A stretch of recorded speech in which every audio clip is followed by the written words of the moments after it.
When I was 15 years old, I was dating a boy and got pregnant. My mom panicked, being a single mom, wanting to do what's best for her child, and she thought it would be best if I had an abortion. I never really felt that I had a choice, but I'm not sure I would have made a different choice if the choice was up to me. It was a very frightening experience and very, very traumatic, and I remember waiting in the waiting room afterwards and just feeling numb emotionally, mentally, physically. After that, I just started leading a very self-destructive lifestyle, and not long after that, I met another equally dysfunctional and self-destructive man, and somehow our dysfunctions worked together.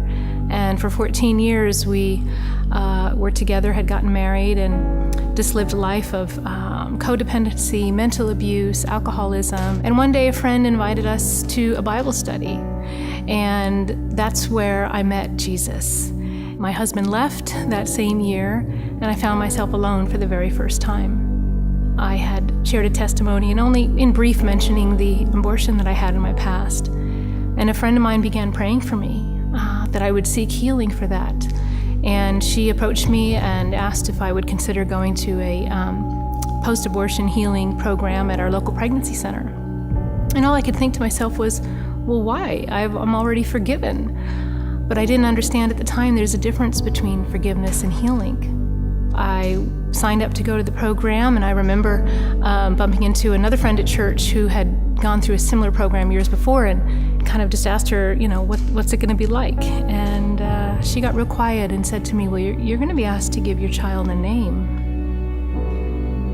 I had never heard of anything like that before, and it was very difficult, and I struggled with that. And I went home, and I remember, just crying out to God. I don't want to do this. But then I also felt like, well, this is all I have left to give this child is a name. I went to the retreat, and during that time we had an opportunity to share what we wanted as a wish, and what I wanted from God was a new heart. I knew I was saved, but there was something in my heart that was still broken, that was still dark. And it was the memory of my child that was still kept kind of imprisoned. And in order for me to be set free, I needed to set her memory free. And that's what God allowed me to do. And He did a miracle that day by allowing me to see a vision of my daughter in heaven. It was really difficult. It was rather painful, but at the same time, it's the most wonderful thing that's ever happened to me, and God used it to bring hope to others, that there is hope after abortion.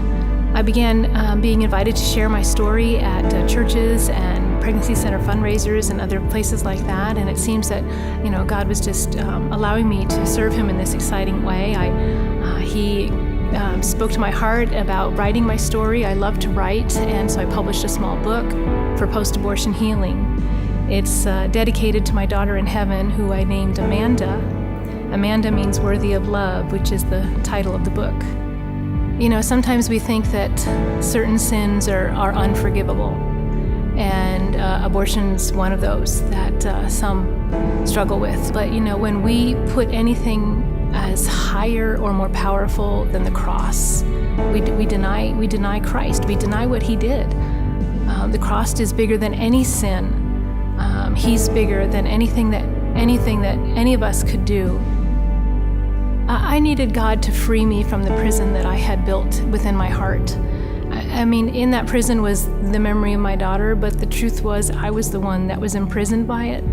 God set me free from the prison that I built myself, and that's what I needed from Him.